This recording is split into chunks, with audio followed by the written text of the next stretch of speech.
नमस्कार, मैं हूं डॉक्टर मीनू वर्मा, स्त्री प्रसूति एवं संतानता रोग विशेषज्ञ, युक्ति गैस्ट्रो-गायनी क्लिनिक बाराबंकी से। मेरे पास ओपीडी में बहुत सारी न्यूली मैरिड लड़कियां आती हैं जिनको पीसीओडी की समस्या होती है और उनको बच्चा नहीं हो रहा होता है। तो मैं आज आपको 5 टिप्स बताऊंगी जिनको इस्तेमाल करके आप घर बैठे कंसीव कर सकते हैं।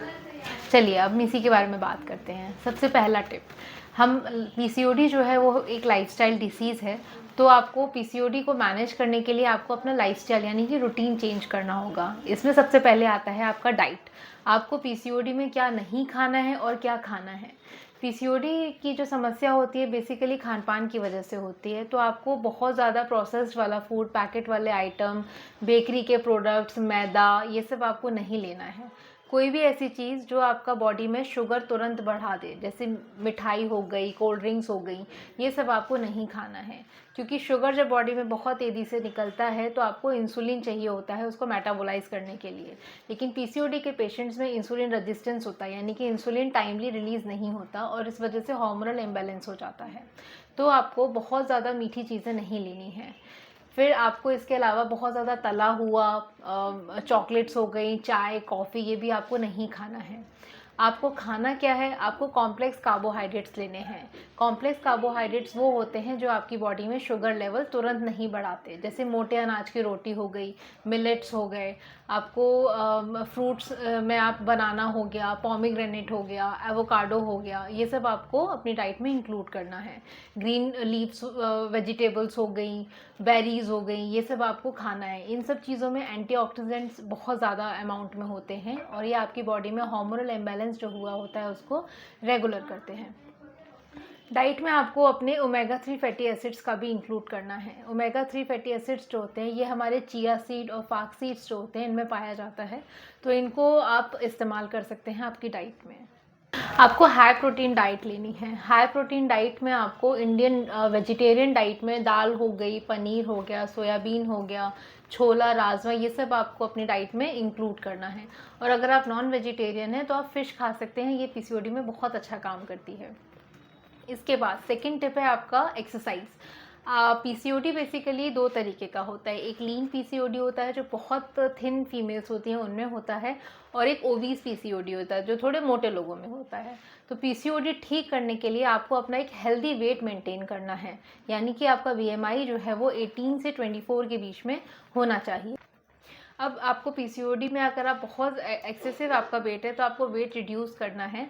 वेट रिडक्शन पे आपको क्रैश डाइट करके बहुत तुरंत वेट लॉस नहीं करना है, आपको एक हेल्दी वेट लॉस करना है। इसके लिए आपको रेगुलर एक्सरसाइज करनी है। आप अपने लिए सुबह 20 मिनट और शाम को 20 मिनट निकालिए। एक्सरसाइज आप जुम्बा कर सकते हैं, जिम ज्वाइन कर सकते हैं, जिनमें आपको स्ट्रेंथ ट्रेनिंग हो गया, कार्डियो हो गया, ये सब आप इस्तेमाल कर सकते हैं। आप योगा भी कर सकते हैं। योगा करने से आपको स्ट्रेस लेवल भी कम होगा, आपके हार्मोनल जो भी इम्बैलेंस हुआ है वो ठीक होगा और आपका पीसीओडी ठीक हो जाएगा और आप नेचुरली कंसीव कर पाएंगे। तीसरा टिप है आपका ओव्यूलेशन। नॉर्मली देखा गया है कि पीसीओडी वाले पेशेंट्स में ओव्यूलेशन नहीं होता है, या ओव्यूलेशन क्योंकि उसमें पीरियड्स जो होते हैं आपको चढ़ चढ़ के आते हैं, तो आपका पीरियड्स का आपको टाइम एग्जैक्ट पता नहीं होता कि आपको कब आने वाले हैं, तो आपका ओव्यूलेशन पीरियड आप अपना ट्रैक नहीं कर पाते हैं। तो ओव्यूलेशन ट्रैक करने के लिए आपको क्या करना है, एक तो आप अपने फ़ोन में बहुत सारी फर्टिलिटी ऐप्स होती हैं वो आप डाउनलोड कर सकते हैं। उन ऐप्स में आप आपका साइकिल लेंथ कितना है, आपका उसमें डेज़ और कितने दिन में आपको पीरियड्स आ रहे हैं, ये सब उसमें कुछ कुछ भरना होता है, वो आप डाल के देख सकते हैं, वो आपका ओव्यूलेशन टाइम दिखाने लगता है। इसके अलावा मार्केट में ओव्यूलेशन किट्स आती हैं, तो आप इस्तेमाल कर सकते हैं अपना ओव्यूलेशन टाइम देखने के लिए। कुछ और भी चीज़ें हैं, जैसे जब आपका ओव्यूलेशन टाइम आता है तो आपका बॉडी टेम्परेचर हल्का सा बढ़ जाता है, आपका सर्वाइकल म्यूकस यानी नीचे वजाइनल डिस्चार्ज जो है वो थोड़ा सा थिन हो जाता है, ये सारी चीज़ें होती हैं, तो ये आप डिटेक्ट करके अपना ओव्यूलेशन टाइम डिटेक्ट कर सकते हैं। अब चौथा टिप है आपका स्ट्रेस।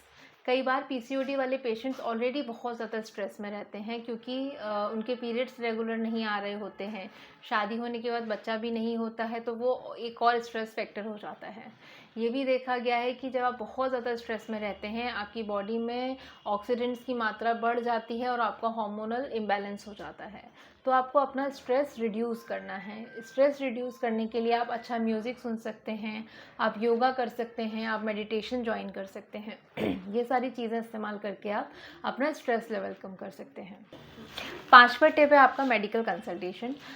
पीसीओडी के पेशेंट्स में पीसीओडी के अलावा भी कुछ हार्मोनल इम्बैलेंस हो सकता है, जैसे थायराइड डिसऑर्डर्स हो गया या आपका प्रोलैक्टिन हार्मोन भी बढ़ा हो सकता है। तो आपके जो डॉक्टर हैं आपको कुछ टेस्ट एडवाइस करेंगे, वो आपको कराने हैं, और उसमें भी अगर कुछ एबनॉर्मेलिटी निकलती है तो वो आप उस हिसाब से ट्रीटमेंट ले सकते हैं। ये सब चीज़ें इस्तेमाल करने के बाद भी अगर आपको 3 से 6 महीने में कंसीव नहीं हो रहा है तो प्लीज़ अपने डॉक्टर से जाके बात करें, वो आपको कुछ और टेस्ट एडवाइस करेंगे और आपको हेल्प होगा। Thank you.